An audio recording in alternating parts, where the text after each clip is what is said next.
wow wow wow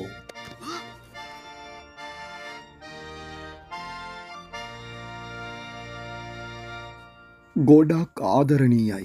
අද අපි සමරන්න එකතු වෙලා ඉන්නේ රපුන්සල් සහ යුජින්ගේ විවාහ කිවිස ගැනීමේ උත්සවයයි.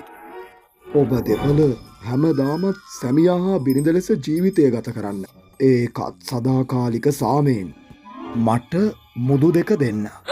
oh ඒවා මගේ ආච්චිගේ කසාද මුද්ද. විනාසයි ලොකු විනාසයක්. ඔබ දෙපළ හැමදාමත් ආදරින් මිත්‍රත්වයෙන් එකිනෙකා තේරුම් අරගෙන හැම දේකටම මුහුණ දෙන්න.